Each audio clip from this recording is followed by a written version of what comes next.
Halo semuanya, sebelumnya perkenalkan nama aku Desika dari mahasiswa Poltekkes Kemenkes Semarang dengan NIM akhir 069.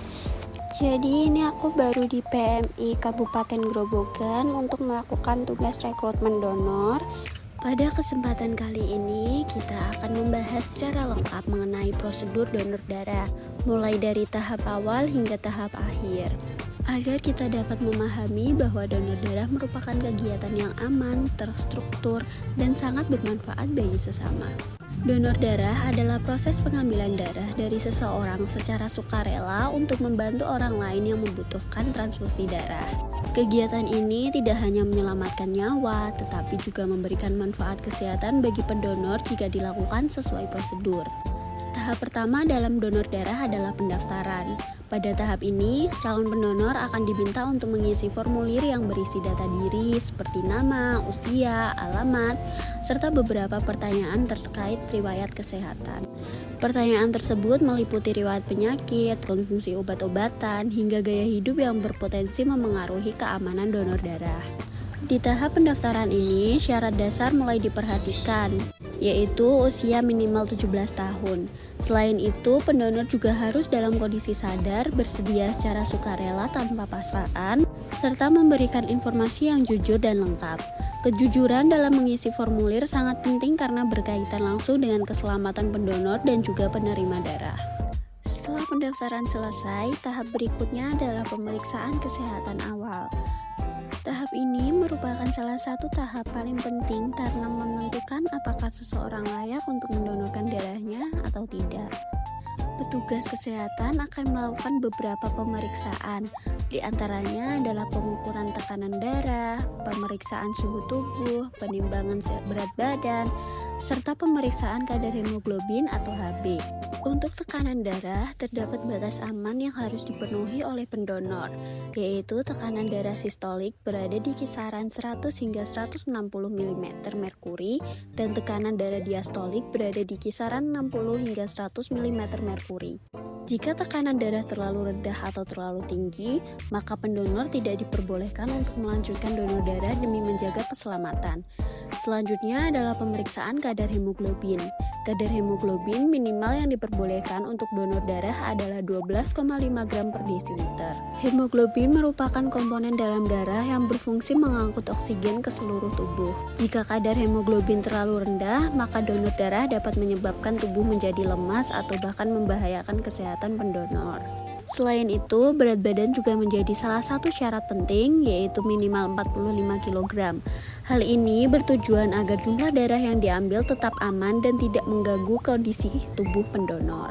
Petugas juga akan memastikan bahwa pendonor dalam kondisi sehat, tidak sedang demam, tidak mengalami infeksi, dan tidak memiliki penyakit tertentu yang dapat menular melalui darah.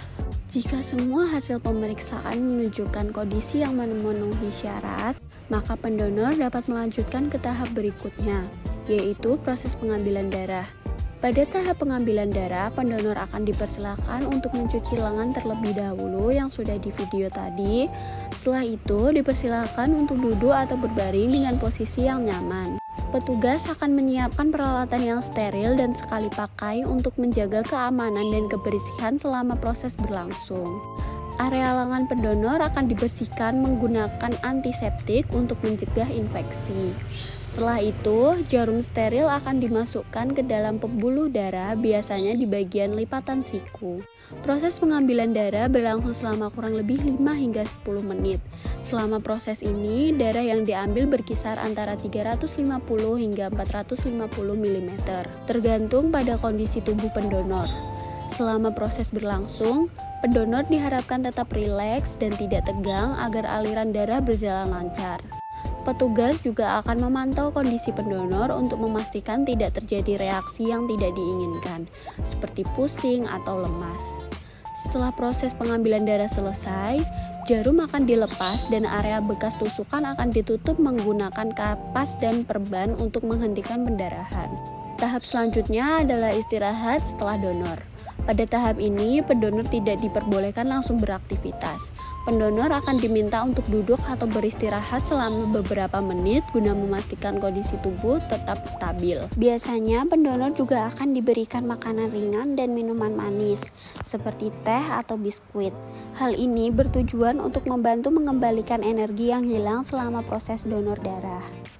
Pendonor dianjurkan untuk tidak langsung berdiri secara tiba-tiba, karena dapat menyebabkan pusing.